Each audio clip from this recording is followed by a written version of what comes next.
Good evening and welcome to Poland Daily, the first English news program in Poland. I'm your host, Benjamin Lee. Christians all over the world celebrate Palm Sunday today. On this day, the Catholic Church commemorates the triumphant entering of Jesus Christ to Jerusalem on a donkey. It's also the beginning of the Great Week, which ends with the main Easter celebrations. The Catholic Church celebrates the Sunday of the Lord's Passion, also known as the Palm Sunday, which begins the Great Week and commemorates Christ's triumphant entering of Jerusalem. Pan Jezus wjechał do Jerozolimy. When Jesus entered Jerusalem, people were throwing palms. They were so happy, and we are so happy as well that he came to save us by his death. We want to thank him for that. Ale to jest zbawienie i za to mu dziękujemy. The Palm Sunday begins the spiritual period of Christmas. The Passion of Jesus was read in churches. Marches with palms were held throughout Poland. The palm is a sign of rebirth. This is the symbol of welcoming Jesus, just like it happened ages ago in Jerusalem. This is very important for me. This is the most important part of the Mass. The custom of bringing the palms to the church by faithful is cultivated in the entire world. The Palm Sunday was celebrated in Rome as well. Pope Francis led Palm Sunday Mass at St. Peter's Square.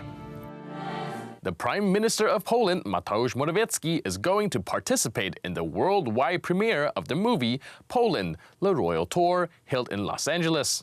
Producers of the documentary movie about Poland, of which the narrator is the Prime Minister himself, are a famous American journalist, Peter Greenberg, and the Polish National Foundation. By the age of 19, he'd been kidnapped, arrested, and beaten multiple times by the secret police, before ultimately prevailing over his captors by helping to bring on the collapse of a rigid and cruel empire. His name, Mateusz Morawiecki, and today he is the Prime Minister of Poland. Today is the 102nd anniversary of the death of Ludwig Zamenhof, the Polish Jewish inventor of the international language Esperanto, which is considered the most widely used constructed language in the world. Zamenhof died on April 14, 1917, and is buried at the Jewish cemetery in Warsaw. Ludwig Zamenhof was born on December 15, 1859. He first developed the language in 1873 while still in school. Zamenhof grew up fascinated by the idea of a world without war. He believed that this could happen with the help of a new international language, and it's eventually led to the creation of the Esperanto language.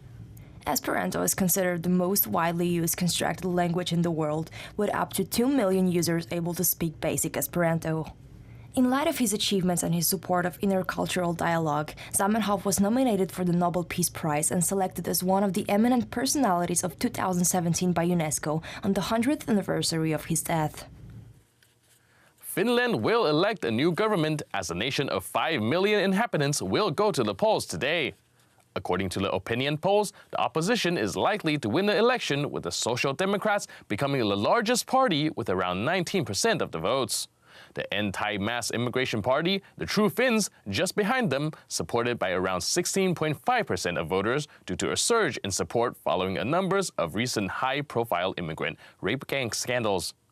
The Socialist Party has a good chance of forming a government for the first time in 20 years, if the opinion polls prove to be accurate.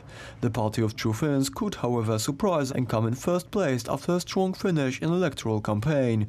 The party leader Jussi Halla-aho argues that the two main issues of the election will be mass immigration and climate change. We want to reduce to as low as possible the kind of immigration that is, in our opinion, damaging to the public finances of our country and to the safety and security of people. That means mostly so-called humanitarian immigration from the third world. And we want a more moderate and sensible climate policy that does not chase industries away from Finland to countries like China. The party has also benefited from the media attention given to the immigrant rape gang scandals unveiled this winter. The issue received foreign media coverage after British journalist Katie Hopkins travelled to Finland to cover the story. And the breaking news here in Finland is that 3 men have just been arrested, suspected of sexual assault of young children. Now that's the second case. The first case in Oulu, we're going there tomorrow, But look, it's now in Helsinki too. The party leader of the True Finns argued that the rape gang scandal has opened the eyes of Finnish voters. As you probably know, we have doubled our support in opinion polls during the past 6 months, and there are some clearly identifiable reasons. The incidents in northern Finland involving asylum seekers, humanitarian immigrants who have committed serious sexual crimes against children. The election results are expected to be in later tonight. Spain is also preparing for parliamentary elections on April 28th. The Spanish nationalist party Vox is surging in polls and could, according to opinion polls, possibly unseat the socialist government if Vox decided to form a coalition with 2 other right-wing parties. The party kicked off its electoral campaign in the city of Toledo before the party leader Santiago Abascal left for Madrid, where he unveiled the party's official electoral poster. Abascal argues that mass immigration is a danger to Spain. It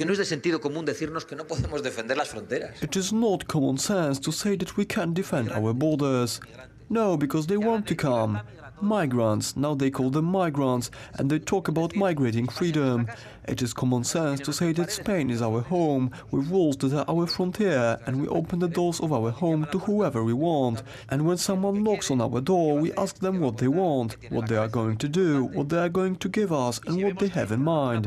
If we see them kicking the door down and walking over our police forces, we kick them out straight away.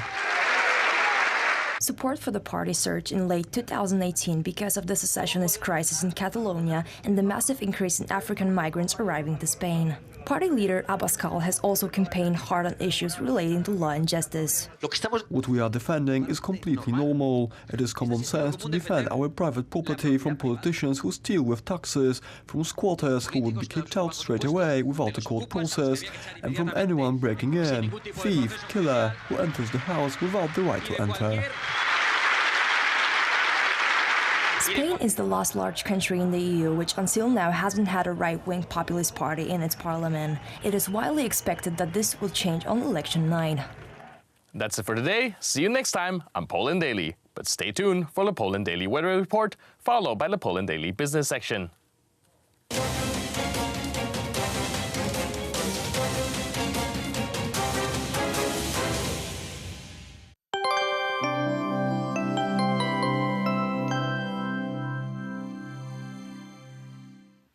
Good evening, I'm Paulina Otterstein and welcome again to Poland Daily Weather. So let's look at tonight in Poland.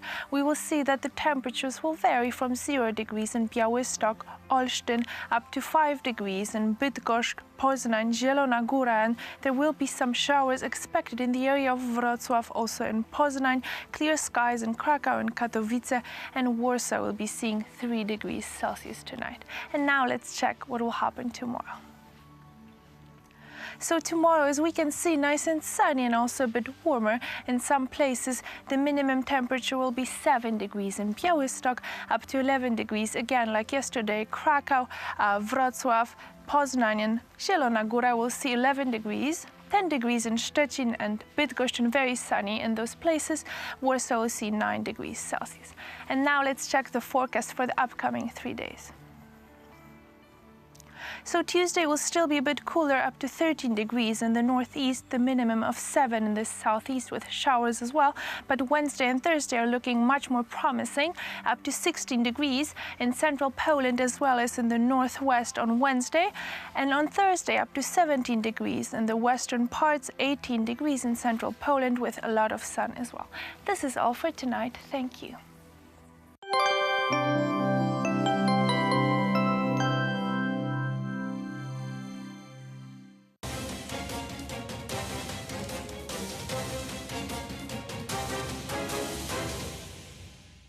Poland Daily Business Edition, and our guest tonight is CEO of Bank Pocztowy, Mr. Robert Kuraszkiewicz. Sir, welcome to the show. Good evening.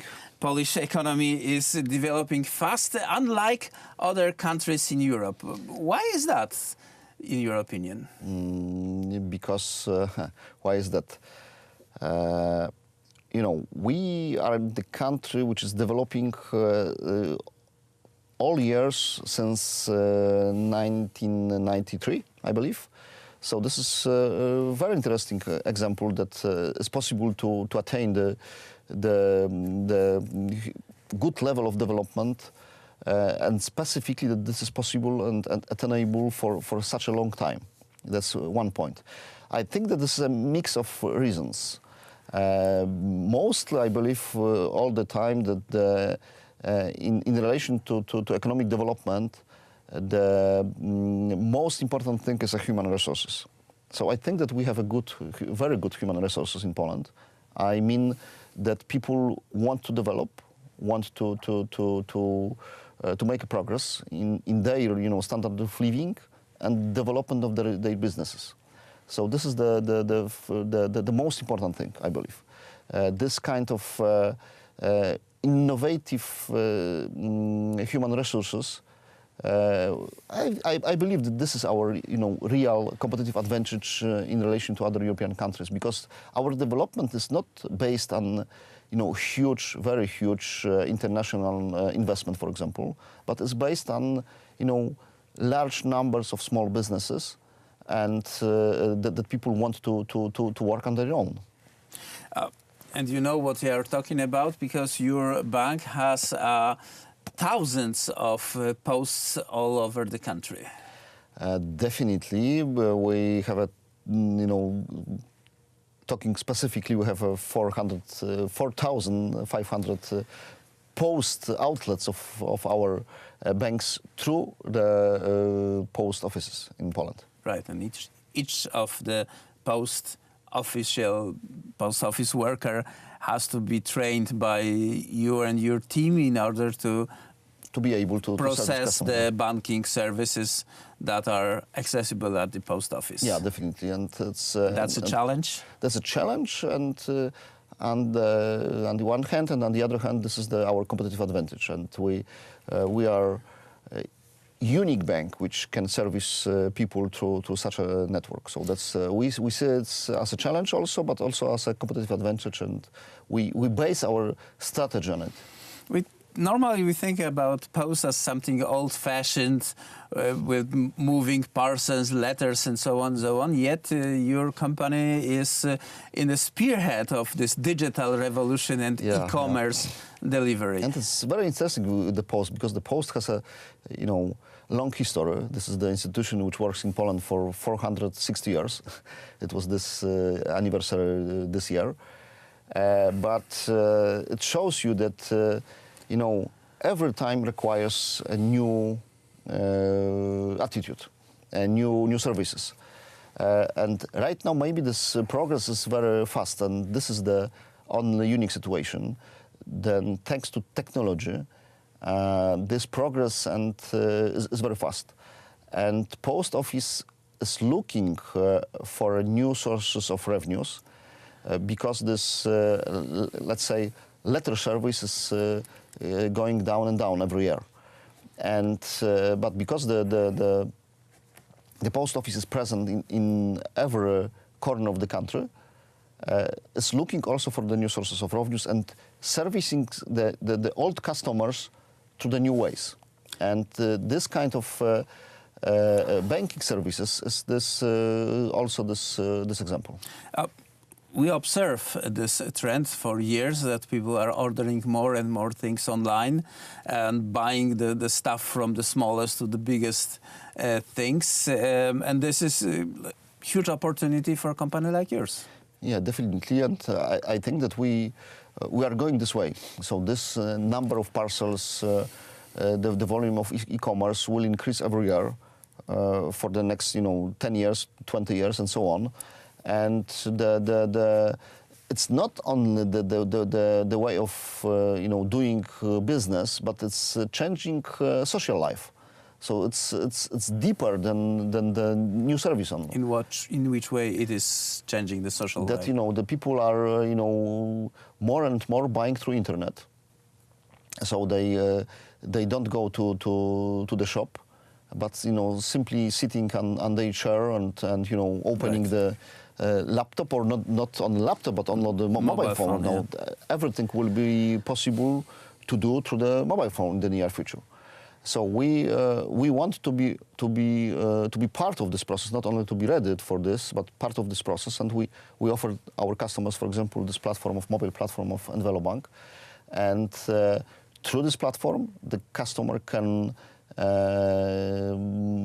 use the banking services, but also order parcels, observing the parcel and so on. So on one hand, you have the huge network of physical assets. On another, you have a modern platform developed according to the standards of the industry, the current one. And then you have these millions and thousands of entrepreneurs who want to deal with you. It's better to deal case by case with guys who are selling their things online, or is better to sign some long-term contract?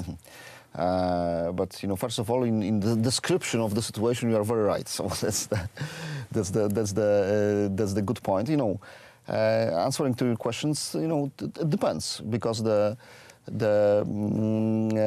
modern, you have to be able to be with the customer, not only organizing kind of the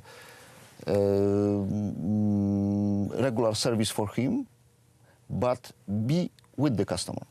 So be more flexible, and not giving the customer something, but organizing together with him. Okay. We are approaching to another issue, the social responsibility of the company. This is something that is known among those big international companies. It also goes down deeper to the Polish companies. Yours bank is also involved in a charity. Yes, you're right. And we, in last weeks, we started the cooperation with Caritas Polska, which is by far the biggest, charity organization in our country. And this is also the example of combining the old, habits of helping other people with the technology. So we started the new co-branded card with Caritas Polska and MasterCard.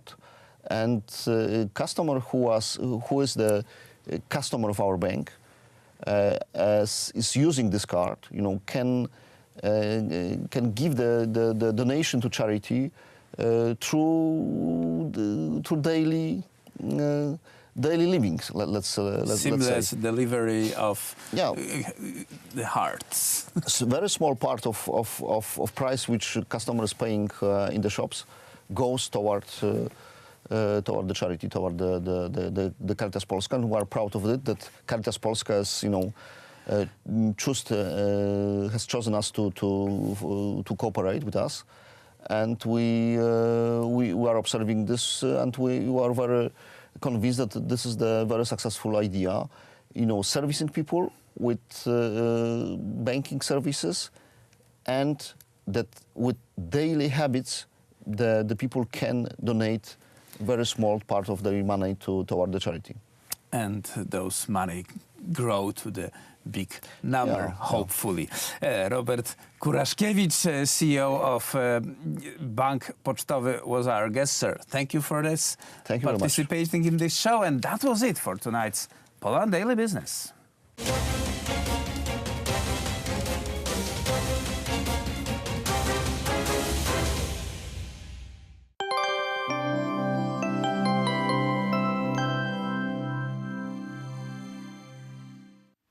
Good evening, I'm Paulina Otterstein and welcome again to Poland Daily Weather Forecast. Checking out tomorrow in Poland, we will see that the maximum temperature will be 11 degrees in Krakow, also in Wrocław, in Zielona Góra and Poznań. 10 degrees will be noted in Bydgoszcz and Szczecin, 9 degrees in central Poland, and the minimum of 7 in the northeast part of the country. No showers are expected tomorrow, so that's lucky. And now let's check the situation in Europe for tomorrow. So tomorrow in Europe, still Madrid will be the warmest with 26 degrees Celsius.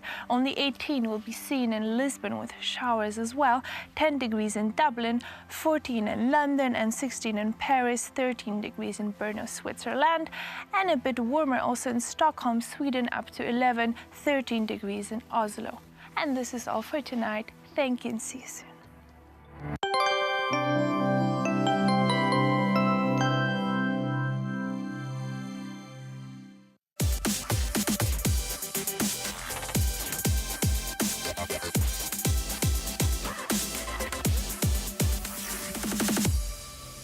Today we have a special surprise for you. We're taking you to the house of the great painter Jan Matejko. Let's go inside.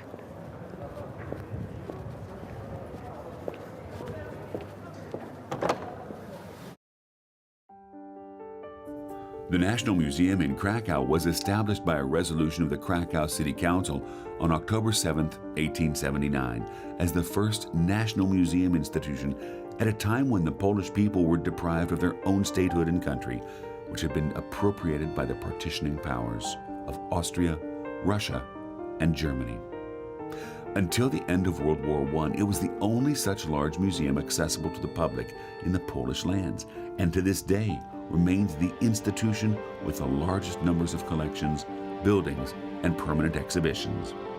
The collection of the National Museum in Krakow was begun with Nero's torches, Henryk Szymanowski's painting presented to the city of Krakow by the artist himself on October 5, 1879, with the intention of creating a gallery of national art in the Sukiennica, the cloth hall.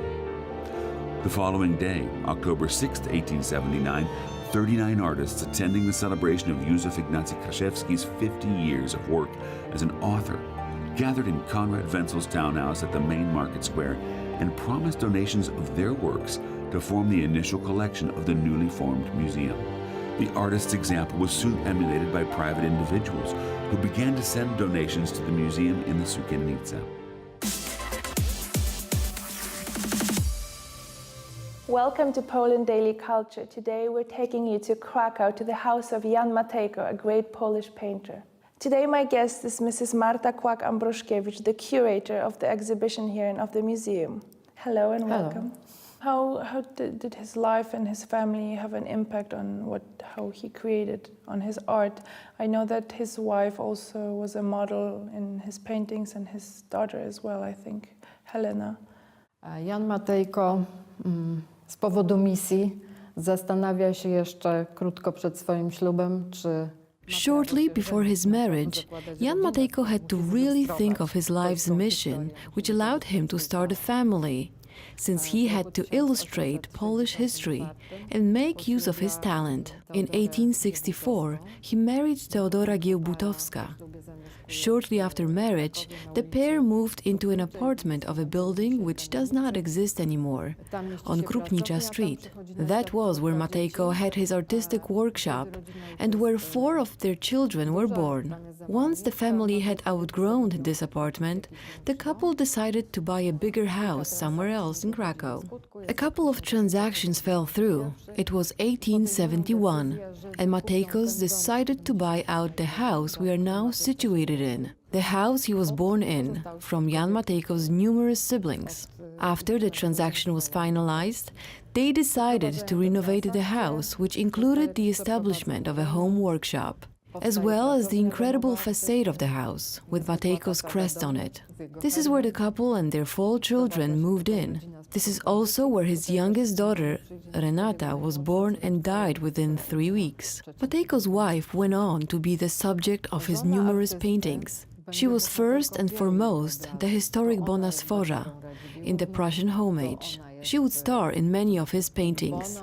She was his muse. However, when the troubling times came for them, when the youngest daughter died, Teodora wallowed in illness and grief. The couple had to split. Teodora spent the rest of her life outside their home, initially receiving treatment, and later living in the Matejko's manor house in Krzesławice, outside of Krakow. These were the 1880s, but the second part of the 1860s, the 1870s. These were the golden days of the couple. They would travel all over Europe, take their kids to Korzonówka, where Teodora's family lived. Finally, after 1876, they would visit the after-mentioned manor house in Krzesławice. After Matejko sold the painting, named Stephen Batory at Pskov, he bought a village under Krakow, with a manor house that once belonged to Hugo Kołłątaj, a Polish constitutional reformer. Their children could play there. They had a pony and a donkey. That place was also where the Matejkos would host their guests. Mają miejsce do zabawy, tam dzieci mają kucyka, osiołka, mogą się dużo bawić, tam przyjmuje się również gości. And his daughter, who I mentioned before, Helena, was she also an artist? Zarówno Helena, jak i syn Tadeusz ukończyli. Both Helena and Tadeusz, Matejko's son, graduated fine art school. Tadeusz reportedly was a good painter. He even received a medal at one of his graduation ceremonies. However, his paintings remain unknown. Helena dabbled in sculpting, painting, she wrote some poetry. As an adult, she was also her father's most frequent partner in his numerous travels. She remained at his side until the very end of his life. Helena married one of her father's students, a professor at the Academy of Fine Arts, Józef Unieżyński. She also devoted herself to charity, contributing greatly in the times of the establishment of the Polish regions. In 1932, when Poland became independent, she was given the Medal of Independence by the then President of Poland. Odznaczona Medalem Niepodległości.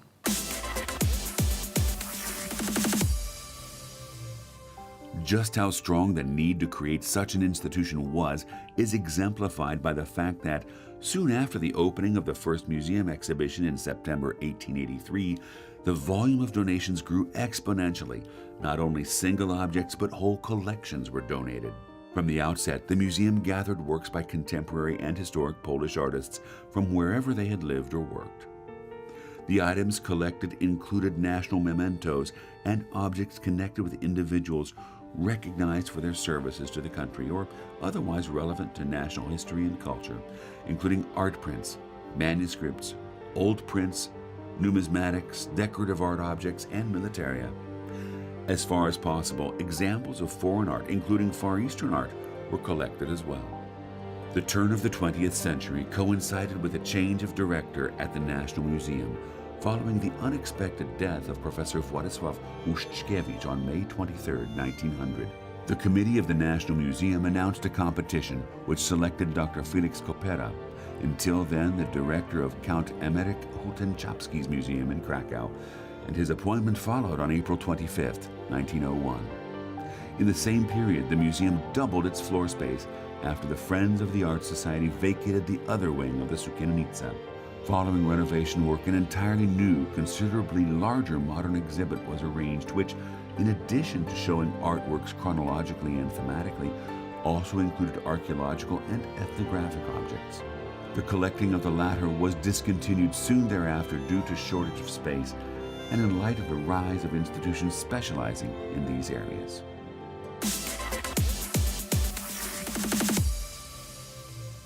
And are any of his family members still alive? Życie Jana Matejki jako dziecka było zupełnie inne i dorastanie jego od życia jego dzieci, jego rodziny już jako znanego artysty. Po pierwsze, to były znacznie większe środki finansowe. On bardzo dobrze zarabiał. Jan Matejko's childhood and upbringing was much different than that of his children, who were of the family of a famous artist. Firstly, they were much more affluent, as Matejko was bringing in good money. Secondly, since 1873, he would receive a salary for being the director of the Krakow Academy of Fine Arts. It is certainly worth mentioning that this academy was reactivated due to the students of Krakow and Matejko's unyielding position. In 1873, Matejko received an immensely lucrative proposition of becoming the director of Prague Academy of Fine Arts.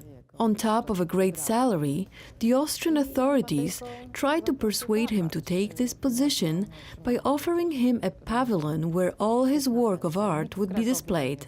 That led Matejko to start pondering this offer, having a family to support and without anyone holding him back in Krakow. However, that is when the students of the Jagiellonian University got wind of the proposal. In order to be educated, they had to go either to Munich or to Prague, since the Krakow Academy of Fine Arts did not exist at the time. Those students began writing petitions and sending it to the house asking Matejko to stay and fight for the restoration of the academy here.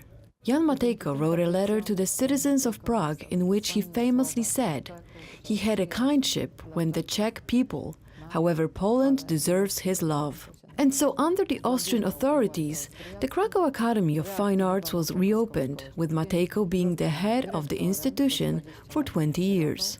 On the day of his nomination, August 31st, 1873, the school had him as the director and willing students.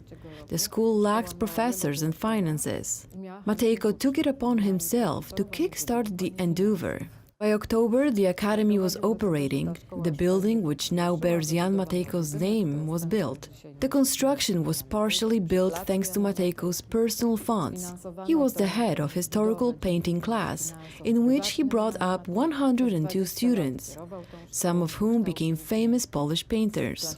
The names that should be mentioned here are those of Stanisław Wyspiański, Leon Wyczółkowski, Jacek Malczewski, Włodzimierz Tetmajer.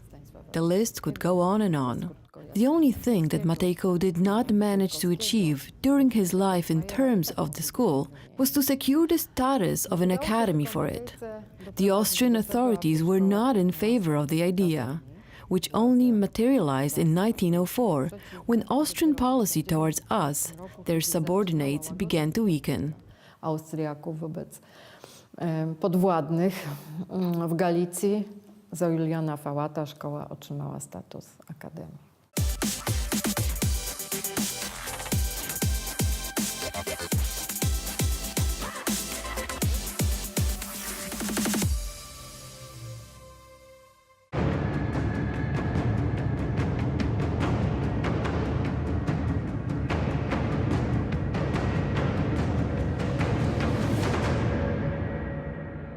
Ladies and gentlemen, welcome to Poland Daily History. Today we are at the city of Lublin, one of the oldest and most historical city of Eastern Poland.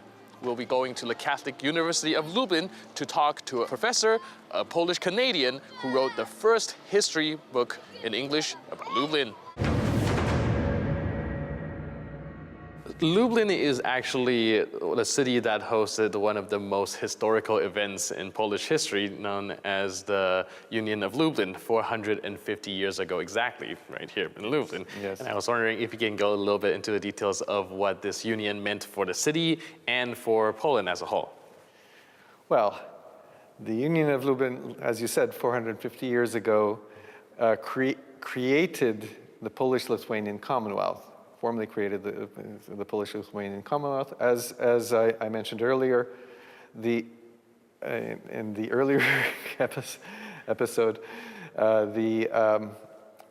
previously the union between Lithuania and the Kingdom of Poland was a personal union. Right. Now it became formalized. One of the reasons for this was the fact that the Jagiellonian, well, it was something that was in the making.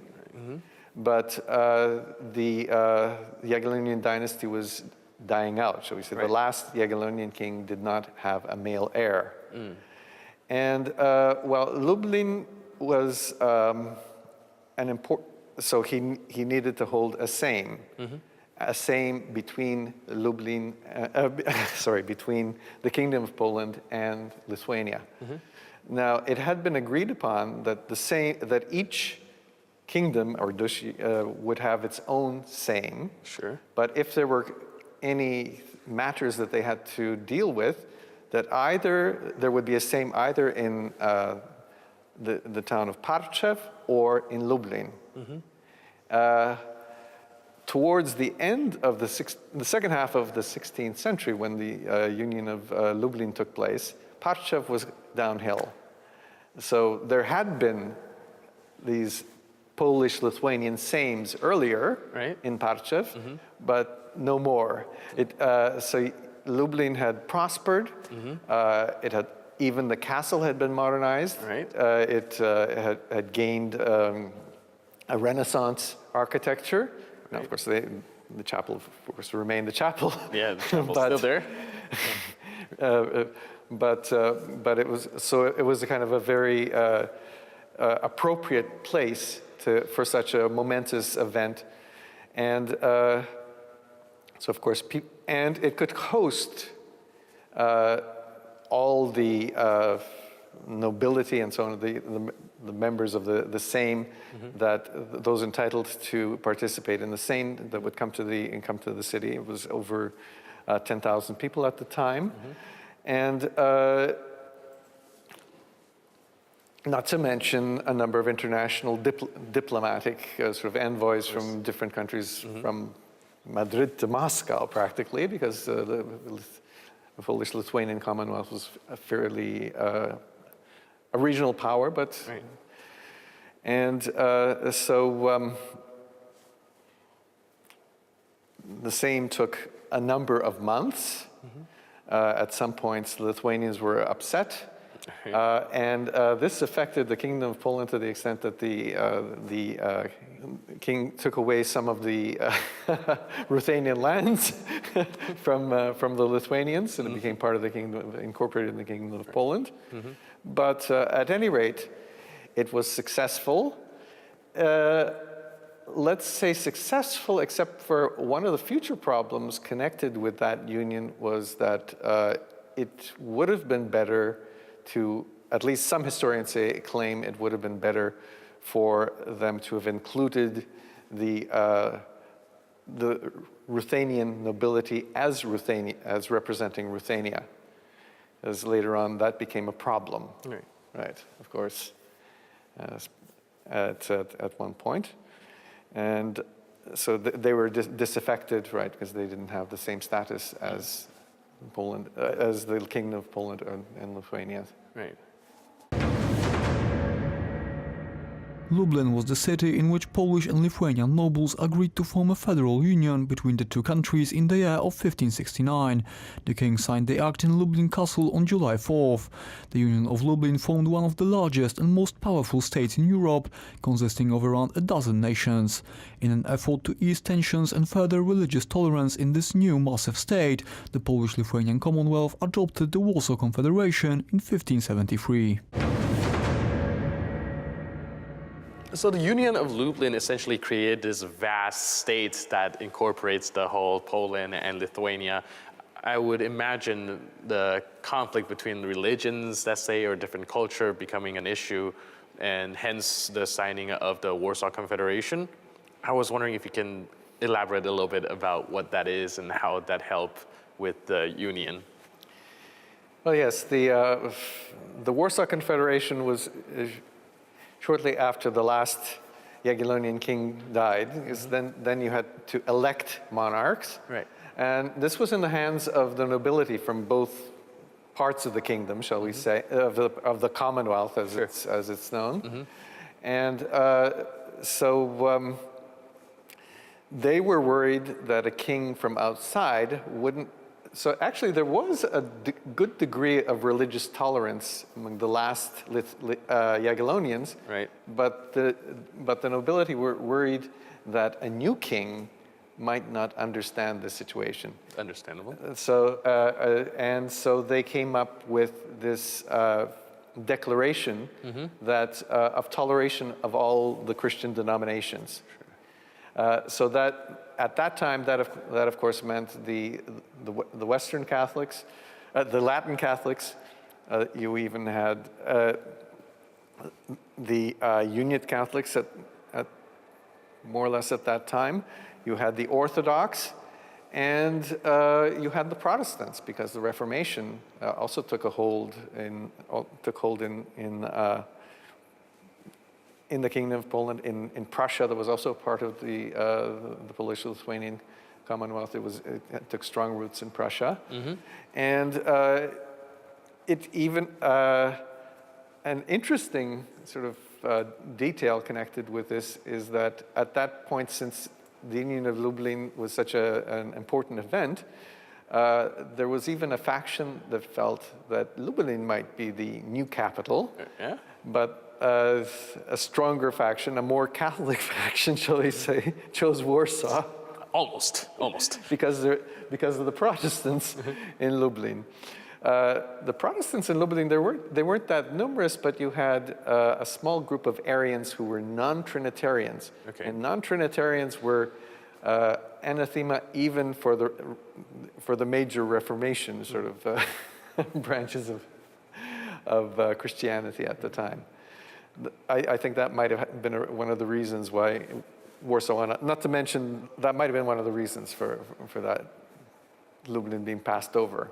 So when you describe the Confederation of Warsaw, you said that it incorporated all the branches of Christianity, but at the time, the Jewish population is also on the rise, and I was wondering how the Jewish religion fit into the whole big picture. Well, yes. The Jews are settled in many parts of Poland, and of course, where you had trade, then that would be a very attractive place. So you had a significant Jewish population in Poland, in Lublin in the 16th century, of course. And more or less around that time, they were not allowed in the old town. So that's where you had the citizens of Lublin. They had their own terrain outside of the castle, where they had their settlement for centuries, actually. And they even wanted to defend themselves from the Christians, so they gained a special right that Christians weren't allowed to enter their part of the city, and the city allowed it. And the city gained rights the vice versa. It wasn't for centuries before. Actually, under the partitions, that you had Jews actually buying property in the old town. Right. As we have seen today, Lublin has a very long, yet at times dramatic history. But places such as the Catholic University of Lublin sufficiently demonstrated the city spirit and their love for freedom. I'm your host, Benjamin Lee. I'll see you next time on Poland Daily History.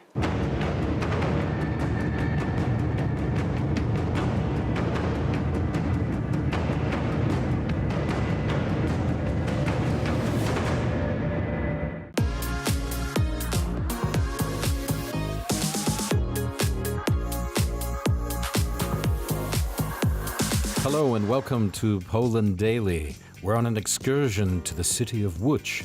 It's right in the center of the country. Known as the Polish Manchester, it's a city of art and industry. And that's where we are for this series of episodes. Łódź is famous for factories making all kinds of things, as we'll see. In its heyday, it supplied textiles to the whole of Europe. In post-World War II Poland, Łódź also became a factory of dreams. It was the site of the Warsaw Film School at Łódź, and it earned the city the sobriquet of Hollywood. That's right, the Hollywood of Poland. The film school produced such top talents as Roman Polanski, Andrzej Wajda, and Krzysztof Kieślowski, and many others, as we'll see. There are more superlatives in this city, about 75 miles southwest of Warsaw, the capital. Łódź boasts the largest shopping center in Poland, Manufaktura. It's made out of an old factory complex. That's the largest shopping center in Poland. It also boasts the longest pedestrian street in the country, Piotrkowska, where you will find all manner of restaurants, clubs, and just about everything else you'd expect on a pedestrian street, including a statue of Arthur Rubinstein, the famous pianist who was from Łódź. And the pièce de résistance, marrying both technology and art, is the Science and Technology Museum next to the railway station. This is a world-class museum. It looks like something that belongs in the Smithsonian Institution. It's interactive and impressive. That's Łódź, and that's where we are on Poland Daily Travel, your destination for perhaps the best travel about Poland you'll find anywhere. Poland Daily Travel, like us on YouTube and like us on Facebook. We like you.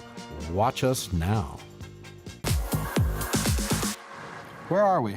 We're at off Piotrkowska, which is a cool, hip area in Łódź, I think. It is, but there's not a lot of people here right now. Well, it might be a bit too cold still, I think. Or it's too early. What time is it? It's probably too early. Yeah. There's probably a lunch crowd. 6:30 only. Yeah, and then there's a later crowd. Everybody's gone home after work now. They come here for lunch. And for drinks later. Yeah. I'd like a coffee. Maybe we can find a coffee here Sure, somewhere. let's do it. You'll see what they got. Yeah. Not that direction? Yeah, I think we'll go this way, yeah.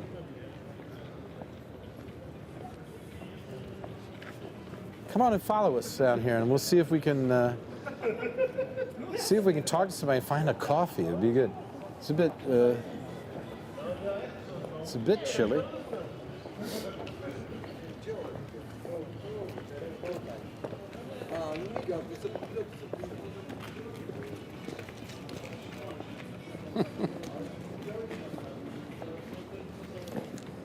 Well, you think this is a coffee place? Might be, or it might be not. This is an old factory as well. Yeah. Man, this This town is was all nothing old but factories. factories, Yeah.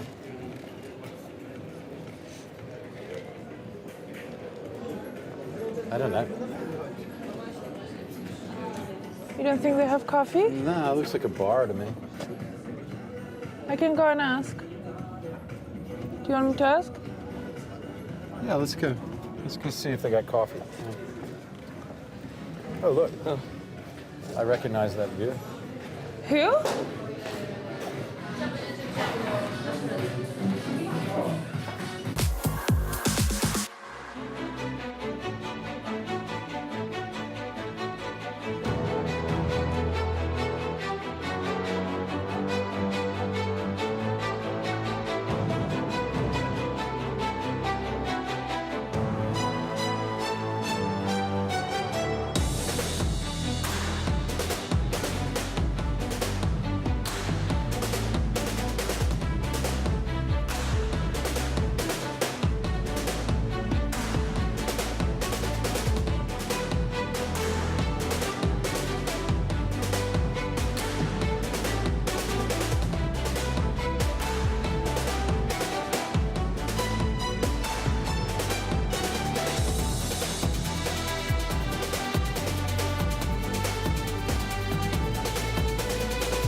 Well, how do you feel?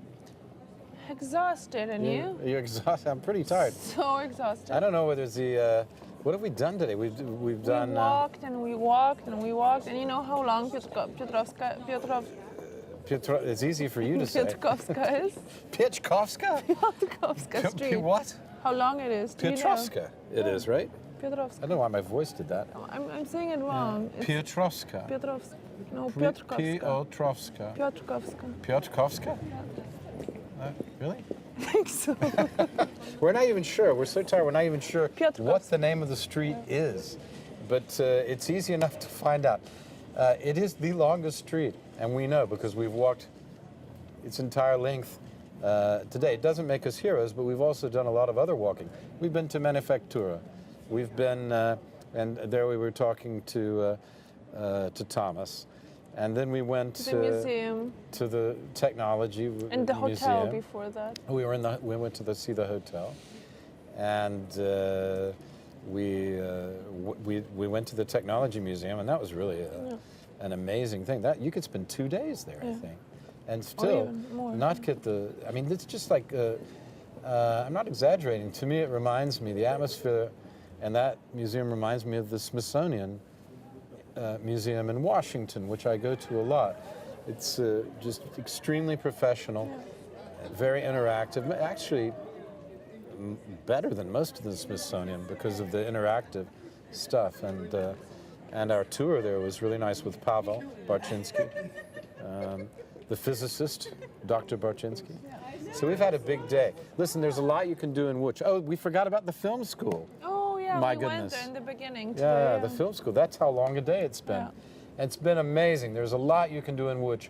We've only touched the surface of the things you can do. Of course, one of the greatest pleasures is just to sit in a cafe. And have a coffee. And have a coffee and watch the world go by.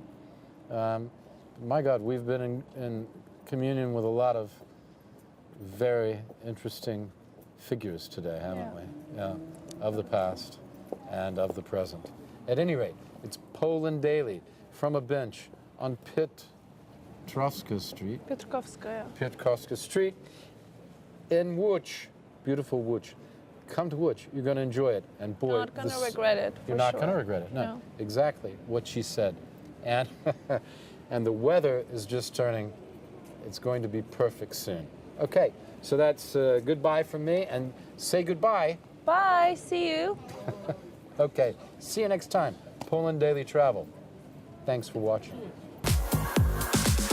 This is a teaser, folks. I'm teasing you. Why don't you come to Łódź and I'll tickle you? It's a promise. Poland Daily Travel. We love you. That's right. That's why we do this. Watch us.